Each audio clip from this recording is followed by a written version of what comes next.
Hello friends, welcome to Chitra science hub. Today we will discuss about animal prion disease.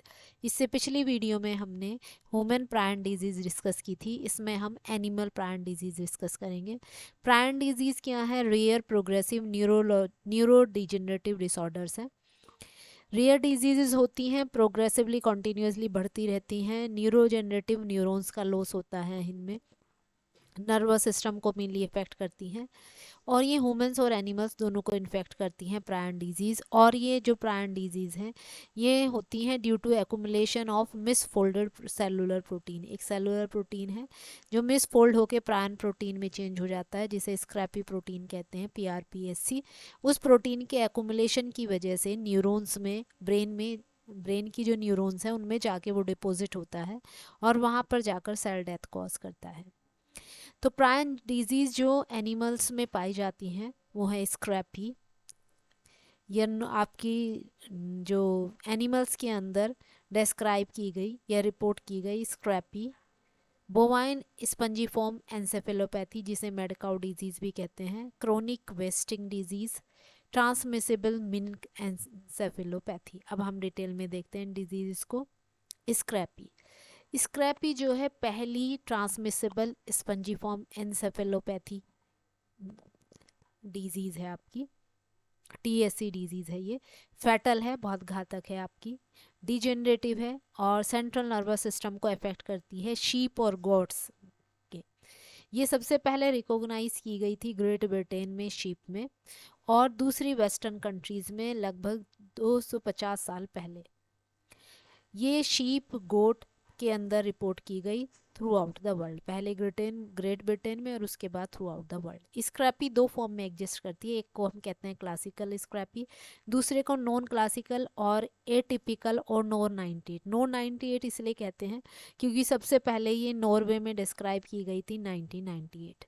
जो classical scrapie है contagious disease है, एक से दूसरे को लग सकती है अंडर नेचुरल कंडीशंस, और कुछ ब्रीड जो है शीप की इसके लिए रेजिस्टेंट होती हैं और कुछ के अंदर ये जो क्लासिकल स्क्रैपी है डिजीज़ कॉज कर पाती है। जो नॉन क्लासिकल है या एटिपिकल स्क्रैपी है ये स्पोरोडिक डिजीज़ है। किस कारण से हुई ये नहीं पता, इसका रीज़न नोन नहीं है, और ये हर शीप्स में होती है, हर शीप और गोट्स कॉमन जीनोटाइप की शीप्स में होती है। और इसका फर्दर अभी तक कोई एविडेंस नहीं है कि ये इन्फेक्शियस है, जबकि क्लासिकल स्क्रैपी जो है वो इन्फेक्शियस है।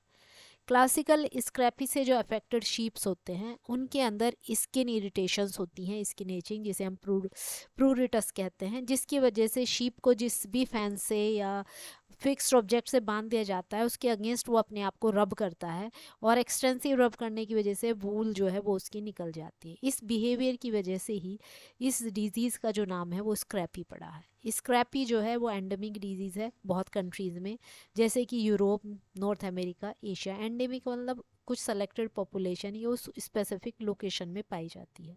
इंक्यूबेशन पीरियड जो है स्क्रैपी का वो 2 से 5 साल है, और क्लिनिकल सिम्टम्स दिखने के बाद 1 से 6 महीने के अंदर एनिमल की डेथ हो जाती है। इन्फेक्शन जो है वो ओरल रूट के थ्रू होता है, क्योंकि प्राइंस जो है वो सबसे पहले यहाँ पर पैलेंटाइन टॉन्सिल होते हैं, यहाँ पर लोकेलाइज होते हैं, और उसके बाद जो इंटेस्टाइन से एसोसिएटेड लिम्फ नोड्स है वहाँ पर जो है प्राइंस जो है देखे गए हैं। ट्रांसमिशन जो है स्क्रैपी का 2 तरह से होता है, या तो डायरेक्ट कॉन्टैक्ट हो विद द अफेक्टेड पर्सन, या इनडायरेक्टली हो उसके मिल्क से, सलाइवा से, फीसिस से, सीमन से। सिम्टम्स क्या हैं? जो सिम्टम्स हैं वो न्यूरोलॉजिकल सिम्टम है, जैसे कि एबनॉर्मल पोस्चर या गैट, यानी कि वॉकिंग पैटर्न जो है वो नॉर्मल नहीं रहता, अनयूजुअल हो जाता है। हेड और नेक, और मेन जो tremors of head and neck, main है कि जो ट्रेमर्स हैं वो हेड के ज़्यादा देखे गए हैं, झटके आपके हेड्स के। अनकोऑर्डिनेटेड मूवमेंट होता है, वेट लॉस है, दिखना बंद हो जाता है, और स्किन में इरिटेशन होने की वजह से जानवर जो है वो स्क्रैच करता है अपनी स्किन को अगेंस्ट एन ऑब्स्टेकल। डायग्नोसिस हम कैसे करते हैं? PRPSC स्क्रैपी प्रोटीन देखते हैं ब्रेन या लिम्फॉइड टिश्यू में, जैसे कि लिम्फॉइड टिश्यू, लिम्फ नोड्स वगैरह हैं।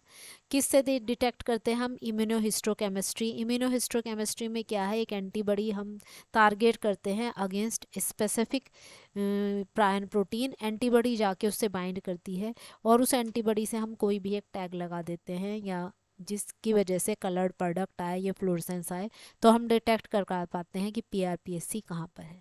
वेस्टर्न ब्लॉटिंग से या एलाइजा, ये टेक्निक है, इन टेक्निक से PRPSC प्रोटीन जो है उसका डिटेक्शन करते हैं ब्रेन या लिम्फोइड टिश्यू में। हिस्टोपैथोलॉजिकल एग्जामिनेशन अगर हम करते हैं तो ब्रेन में हमें दिखता है न्यूरल लॉस, न्यूरॉन्स का लॉस होता है। न्यूरॉन साइटोप्लाज्मिक वैक्यूल्स जनरेट होते हैं न्यूरॉन के साइटोप्लाज्म में। एस्टियोग्लाइसिस होता है, एस्टियोसाइट का नंबर जो है वो बढ़ जाता है in response to the destruction of neurons. Brain stem, spinal cord और थैलेमस के अंदर हमें स्पंजीफॉर्म अपीयरेंस दिखाई देती है। यह है आपकी स्पंजीफॉर्म अपीयरेंस और यह है deposition of PRPSC protein. Confirmatory test जो है वो तभी होता है आप मरने के बाद जब पोस्टमार्टम किया जाता है, और उनका जो हम सेंट्रल नर्वस सिस्टम के सैंपल्स हैं उन सैंपल्स पर जो है हम स्पंजीफॉर्म चेंजेस देखते हैं उनके स्टेम में, उससे हम उसकी कन्फर्मेटरी डायग्नोसिस करते हैं।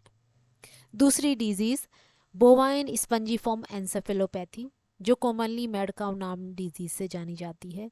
ये भी न्यूरोजेनरेटिव डिजीज़ है और ये कैटल्स को इन्फेक्ट करती है। ये सबसे पहली बार डेयरी कैटल्स में ग्रेट ब्रिटेन में देखी गई थी 1986, और उसके बाद 185,000 केसेस इसके कंफर्म हुए वर्ल्ड वाइड।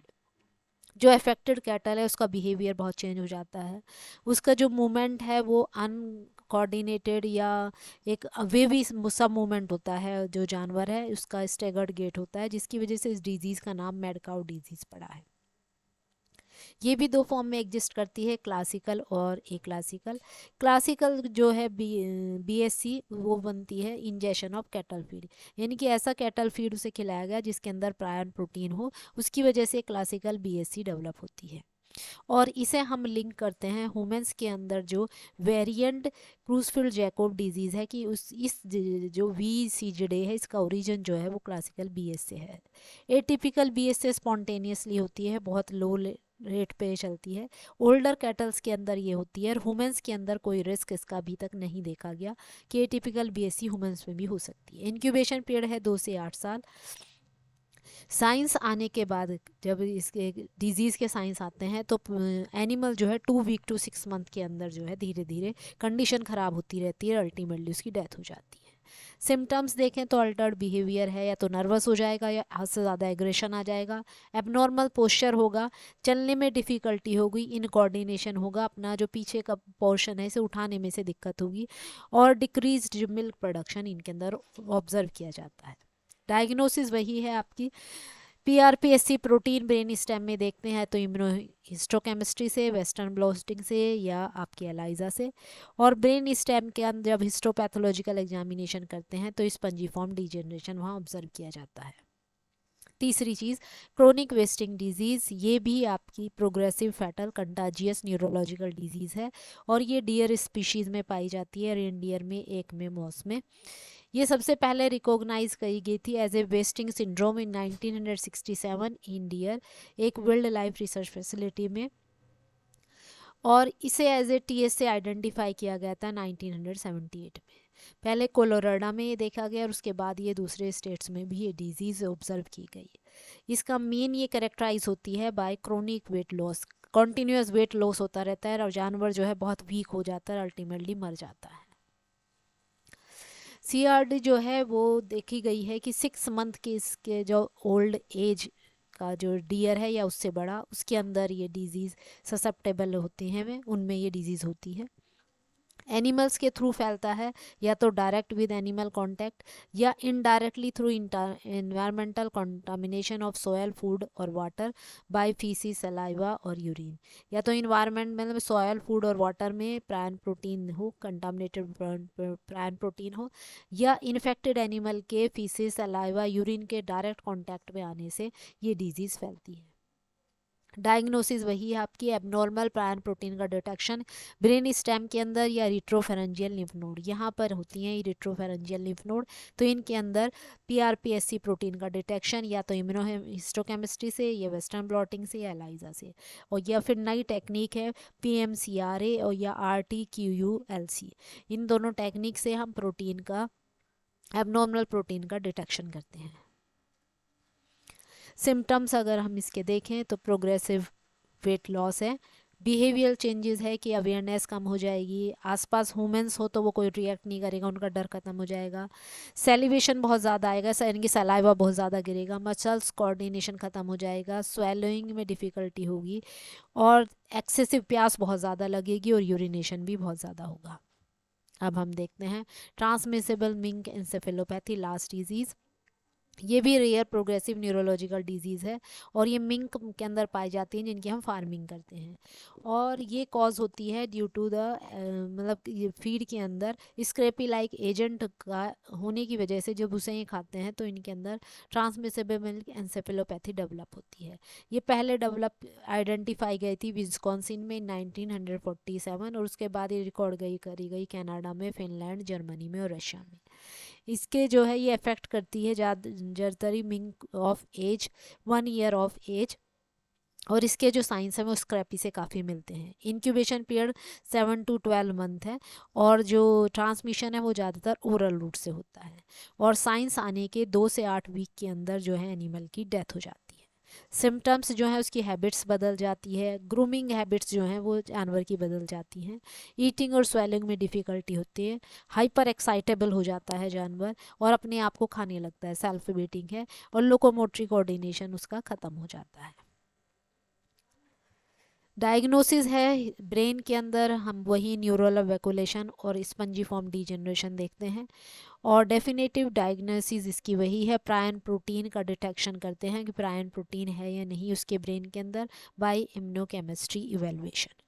ट्रीटमेंट, अभी तक प्रायन डिजीज़ का कोई ट्रीटमेंट नहीं है, ना ह्यूमंस के लिए और ना एनिमल्स के लिए।